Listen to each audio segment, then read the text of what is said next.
ایک بہن نے کویشچن کیا کہ کیا نامحرم سے چہرہ چھپانا فرض ہے؟ اگر عورت نہ چھپائے تو گناہگار ہوگی؟ سوری،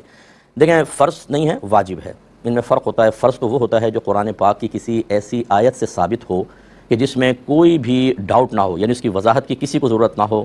اس آیت کے مفہوم میں کئی جہتیں نہ نکلتی ہو، بھئی یہ بھی ہو سکتا ہے، یہ بھی ہو سکتا ہے، نو بالکل کلیئر اس سے جو چیز ثابت ہوتی ہے، اگر پازیٹیو ہے کہ کر سکتے ہیں تو فرض، اگر اس سے منع ثابت ہو رہا ہو تو حرام۔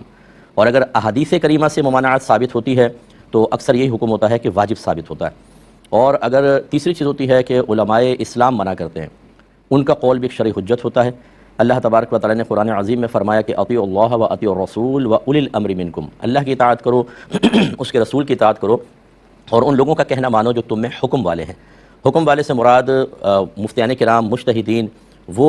علماء کہ جو مسائل کو اچھی طرح جانتے ہیں اور لوگوں کی تربیت کا فریضہ سر انجام دے رہے ہیں، تو اللہ نے فرمایا ان کی اطاعت بھی کرو۔ تو یہ چہرے کا جو پردہ ہے، نبی کریم صلی اللہ علیہ وسلم کے دور میں تو نہ تھا، لیکن اس کے بعد جب علماء متاخرین نے بدلتے ہوئے زمانے کو دیکھا، لوگوں کی طبیعتوں اور کیفیات کہ وہ پہلے چہرے کو دیکھتے ہیں، اور چہرہ دیکھنے کے بعد اگر وہ دل پہ اثر کر جائے، اس میں کوئی اٹریکشن ہو، تو پھر وہ مزید قدم آگے بڑھاتے ہیں، تو پھر چہرے کے پردے کا حکم دیا۔ تو اس کی شرعی حیثیت تو واجب کی ہے کہ پردہ چہرہ چھپانا نامحرم سے واجب ہے، اور واجب اگر ترک کریں گے تو یقیناً گناہگار ہوں گے، اس لیے ہماری بہنوں کو نقاب کرنا چاہیے۔ لیکن جو مستثنی صورتیں ہیں ہمیشہ ہر دور میں قائم رہیں گی۔ اللہ تعالیٰ عذر اور مجبوریوں کا لحاظ فرماتا ہے، لہذا اگر کوئی ایسا مقام ہے کہ عورت چہرے کا پردہ نہیں کر سکتی، کوئی مجبوری ہے، جیسے جوائنٹ فیملی سسٹم ہوتا ہے، اس میں دیور جیٹھ بھی ہوتے ہیں، چھوٹے چھوٹے گھر ہوتے ہیں، بعض اوقات آنا جانا لگا رہتا ہے، اس میں تسلسل سے نقاب رکھنا تو پاسبل نہیں ہے۔ اس لیے وہاں پر اگر کوئی بہن کوئی کم از کم اسکارف وغیرہ لے لے یا دوپٹہ اچھا طرح لے لے، اور چہرے کی ٹکلی کھلی ہو تو کوئی مسئلہ نہیں ہے۔ اسی طریقے سے جو باہر کے ملکوں میں ہماری بہنیں رہتی ہیں، ان کے ساتھ بڑے مسائل ہیں، وہاں برقع پہننے کی بڑا پرابلم ہے، چاہے کہ نقاب کر کے باہر نکلیں،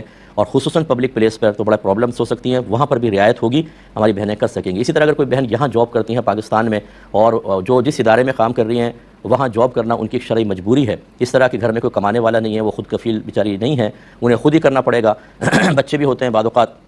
اور دوسری کوئی جاب اچھی ملتی نہیں ہے، یہ جاب ان کی صحیح ضرورت ہے، اور وہاں کی ریکوائرمنٹ یہ ہے کہ بھئی آپ نقاب کر کے نہیں بیٹھیں گی، جیسے پبلک ڈیلنگ کے مسائل ہوتے ہیں، تو پھر وہاں پر بھی گنجائش نکل سکتی ہے کہ چہرہ کھول سکتے ہیں۔ اس طرح ڈاکٹر کو چیک کروانا ہو، چہرہ کھول سکتی ہیں، وہاں تو جسم بھی چیک کروا سکتی ہیں اگر شرعی مجبوری ہو۔ ایسی سیکورٹی پوائنٹ آف ویو سے بعض اوقات نقاب اترواتے ہیں، جیسے ایئرپورٹ پہ آپ نے دیکھا، تو بالکل وہ اتار سکتی ہیں، وہاں گناہ نہیں ہوگا۔ اس لیے میں جو تبلیغ دین کرنے والے وہ بہن بھائی کہ جو درجۂ علماء تک نہیں پہنچے ہوئے ہیں، یا اگر عالم بھی ہیں تو وہ بہرحال مفتی نہیں ہیں، اور ان کو کہاں مسئلہ کس صورتحال میں تبدیل ہوتا ہے اور کہاں تک شرعی رعایت دینی چاہیے نہیں دینی چاہیے، اس کا علم نہ ہو، تو میں خدا را میں آپ سے گزارش کرتا ہوں کہ جب آپ اس قسم کے کسی مسئلے پہ کلام کریں تو پہلے مستند مفتیان کرام سے مشورہ کریں۔ ہر مسئلے میں سخت پہلو بیان کرنا یہ مطلوب شرع نہیں ہے، نہ یہ تقویٰ ہے۔ بعض اوقات تو ہم دوسروں کی زندگی تنگ کر رہے ہوتے ہیں، مسئلہ مشکل بتا رہے ہوتے ہیں، سخت مسئلہ بتا رہے ہوتے ہیں، اور اپنی آخرت کی بربادی کا سامان کر رہے ہوتے ہیں، کیونکہ وہاں مطلوب شرع یہ ہے کہ لوگوں کو رعایت دیں۔ آپ اپنے تقوی کی بنیاد پر سخت مسئلہ بتا کے مطمئن ہوتے ہیں کہ میں نے رعایت نہیں دی، تو پھر آپ تو خلاف شرع کام کر رہے ہیں۔ اس لیے آپ سے ایسے بچیوں سے میری گزارش ہے، پہلے علم سیکھیں پھر تبلیغ دین کریں۔